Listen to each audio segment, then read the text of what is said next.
News ভ্যানগার্ডের খবরের জেরে অসহায় বৃদ্ধা সান্ত্বনা বালা দাসের সাহায্যে এগিয়ে এলেন অনেকেই। অনেকদিন পর পেট ভরে খাবার খেলেন বৃদ্ধা। যারা বৃদ্ধার পাশে দাঁড়িয়েছেন তাদের সকলকে নিউজ ভ্যানগার্ডের পক্ষ থেকে জানায় কুর্নিশ। নিউজ ভ্যানগার্ডের পর্দায় বৃদ্ধা সান্ত্বনা বালা দাসের করুণ অবস্থা দেখে সাহায্যের জন্য এগিয়ে এলো অনেকে। সবার আগে বৃদ্ধার পাশে দাঁড়ালেন গোমতী জেলার যুব মোর্চার সম্পাদক সন্দীপ সাহা।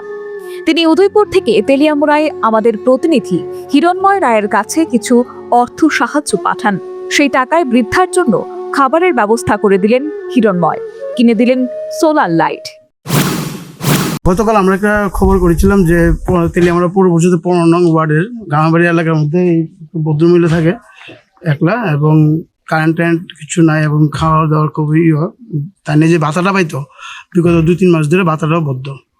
তো সেই খবর পরিবেশন হওয়ার পর উদয়পুরের গোমতী জেলা যুব মোর্চার সম্পাদক সন্দীপ সাহা কালকে রাত্রে আমাকে ফোন করে আরেকজনের মাধ্যমে এবার আমার অ্যাকাউন্টে টাকা পাঠায় যে ওনাকে সাহায্য করার জন্য। তো সেই মোতাবেক ওনার টাকাটা দিয়ে আজকে ওনার চাল ডাল এবং সবজি, তারপর আরও বিভিন্ন বিস্কিট দিয়েছি, একটা লাইট দিয়েছি, সোলার লাইট কিনেছি। পাশাপাশি একজন সবজির একজন ভাইও সবজি দোকানের বিক্রেতা কেশব, সেও হেল্প করছে, তারা হেল্প করার লিগে অসংখ্য ধন্যবাদ তাদেরকে। এবং এই মহিলাদের দিকে আরেকটু যদি হেল্প করা যায় ভালো হয়। শুধুমাত্র সন্দীপ সাহা নয়, একাধিক মানুষ বৃদ্ধাকে সাহায্য করতে এগিয়ে এসেছেন। তেলিয়ামুড়ার স্থানীয় সবজি বিক্রেতা কেশব মানবিকতার নজির করে বৃদ্ধার পাশে দাঁড়িয়ে সহায়তার হাত বাড়িয়ে দেন। প্রসঙ্গত উল্লেখ্য, তেলিয়ামুড়ার গামাই বাড়ির ভাঙাচোরা বাড়ির কোণে বসবাস করেন বৃদ্ধা সান্ত্বনা বালা দাস।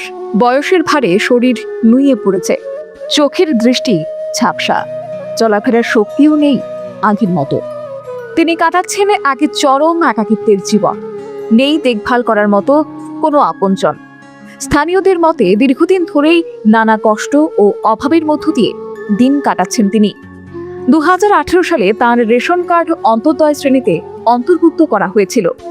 বিভিন্ন সময়ে জনপ্রতিনিধিরাও সহযোগিতার হাত বাড়িয়েছেন, কিন্তু বর্তমানে তার সবচেয়ে বড় ভরসা বার্ধক্য ভাতা অজ্ঞাত কারণে বন্ধ হয়ে গেছে বলে অভিযোগ। এই সামান্য ভাতাটুকুই ছিল তার দৈনন্দিন জীবনের প্রধান অবলম্বন। ভাতা বন্ধ হয়ে যাওয়ার পর প্রতিটি দিনই তার কাছে নতুন সংগ্রাম হয়ে উঠেছে। কখনো খাবারের অভাব, কখনো ওষুধের সংকট, আবার কখনো নিঃসঙ্গতার যন্ত্রণা তাকে গ্রাস করছে। শারীরিক অসুস্থতা ও অসহায় অবস্থার কারণে নিজের সমস্যার কথাও সেভাবে তুলে ধরতে পারেন না বৃদ্ধা। আমাদের আবেদনে যারা সাড়া দিয়ে বৃদ্ধার পাশে দাঁড়িয়েছেন তাদের সকলকে নিউজ ভ্যানগার্ডের পক্ষ থেকে জানায় কুর্নিশ। Bureau report, news vanguard. Step into a place full of new ideas and opportunities at Techno India University Tripura, where you learn, grow and build your future. A place that truly helps your dreams become a reality.